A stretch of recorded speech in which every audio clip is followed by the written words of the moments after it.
Bismillahirrahmanirrahim. Assalamualaikum warahmatullahi wabarakatuh. Baik, pada kali ini saya akan menunjukkan cara untuk kita mula menggunakan Microsoft Publisher. Okey. Baik, pertama sekali ingin saya ingatkan, bila kita sebut Microsoft Publisher, Publisher ini adalah salah satu penggunaan yang berada di bawah Microsoft Office. Okay, Microsoft Office ada beberapa penggunaan, ada beberapa sistem ataupun kaedah penggunaan untuk kita yang popular untuk digunakan. Sebagai contohnya, kita ada Microsoft Word. Okay, Microsoft Word yang selalu kita type untuk buat assignment dan sebagainya tu, itu Microsoft Word. Kemudian kita ada juga Microsoft PowerPoint. Okay, untuk kita buat slide sebagai contoh. Yang ketiganya adalah Microsoft Excel. Untuk kita analisa keputusan sebagai contoh, untuk kita berkaitan dengan nombor dan sebagainya adalah Microsoft Excel. Dan yang pada hari ini yang kita akan pelajari adalah Microsoft Publisher. Publisher ini mempunyai pelbagai tujuan di dalam dia. Antara lainnya, yang kita boleh gunakan adalah sebagai contoh, kita boleh buat brochure ataupun pamphlet, kita boleh buat flyers, kita boleh buat banner, kita boleh juga buat certificate, CJ lah, design CJ dan sebagainya. Itu di bawah Microsoft Publisher. Okey, itu yang pertama. Yang keduanya adalah versi Microsoft itu sendiri. Okey, berkemungkinan setiap daripada kita mempunyai PC dan laptop yang berbeza, yang mempunyai versi Microsoft yang berbeza. Ada yang mempunyai Microsoft versi 2007, ada yang 2010. Okey, yang saya akan tunjukkan hari ini adalah 2019. Walau bagaimanapun tidak menjadi isu yang besar, sebab mungkin di peringkat awal ataupun di peringkat kita nak mencari awal itu sahaja berbeza, tetapi apabila kita telah masuk di dalam sistem Microsoft Publisher itu sendiri, penggunaannya lebih kurang sama sahaja. Okey, hari ini saya akan tunjukkan cara untuk kita cari dan kita masuk ke dalam sistem Publisher. Okey, untuk kita faham bagaimana untuk kita masuk ke dalam sistem itu dahulu. Baik, kita ada tiga. Yang pertama sekali adalah untuk kita cari dahulu sama ada kita mempunyai ikon ataupun tidak di hadapan ni. Okey, di dalam di desktop ni ada tak kita pin ataupun telah dipin sebelum ni waktu kita beli laptop sebagai contoh, adakah dah ada yang ikon yang telah dipin? Sebagai contoh, yang saya ada adalah PowerPoint, Word dan juga Excel saja. Jadi di desktop saya di hadapan juga tidak mempunyai Publisher. Itu kaedah yang pertama. Yang kedua adalah untuk kita pergi yang di bawah sekali untuk kita lihat all program. Okey, pergi pada kiri bawah sekali kita lihat all program. Okey, dia akan keluarkan all program saya. Okey, apa yang kita ada dalam komputer. Bagi all program ni mungkin berbeza daripada satu PC ke PC yang lain, daripada satu laptop dan juga laptop yang lain, kerana versi Windows. Tadi saya cakap versi Microsoft, versi Windows juga berbeza setiap orang. Ada yang menggunakan Windows yang 2010 sebagai contohnya. Windows juga berbeza.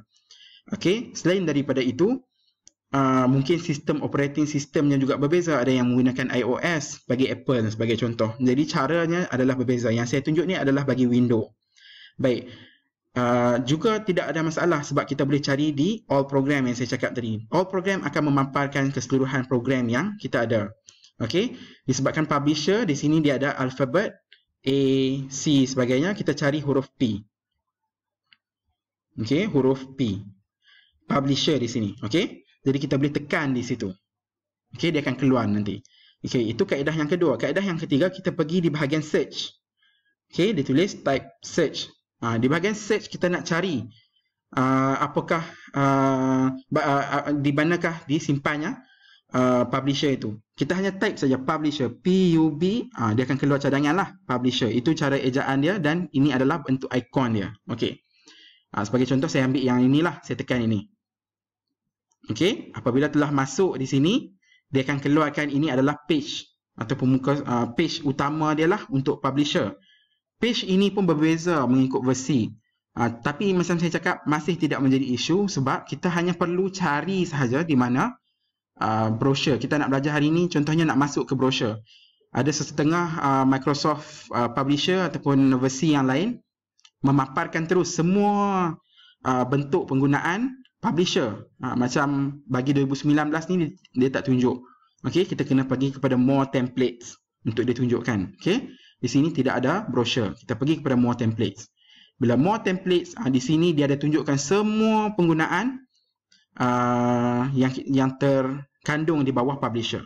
Okey, sebagaimana yang saya katakan tadi, kita ada award certificate, kita ada banners untuk tulis, untuk buat banner dan sebagainya. Jadi kita tekan brochure di sini ya. Ini yang saya cakap lebih kurang sama tadi.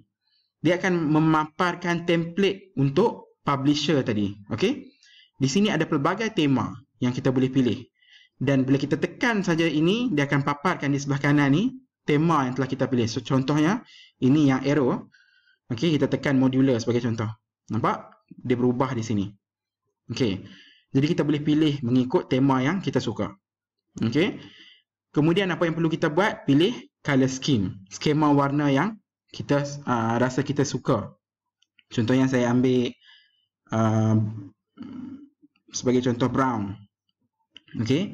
Font scheme pula, saya bagi contoh, saya ambil Comic Sans. Okey. Bila dah confirm itu, kita tekan di bahagian create. Okey. Bila kita pergi kepada bahagian create, ini benda yang sama dipaparkan juga di dalam versi yang lain. Dia akan paparkan 1 dan 2 sebelah kiri ni. 1 ni adalah di bahagian luar. Okay, ni ada bahagian luar brochure. Ni bahagian di dalamnya adalah muka surat 2 ni bahagian dalam brochure yang kita akan lipat ke dalam. Okey. Baik. Itu sedikit sebanyak, okey. Untuk cara kita mulakan Microsoft Publisher kita. Baik, sekian. Assalamualaikum warahmatullahi wabarakatuh.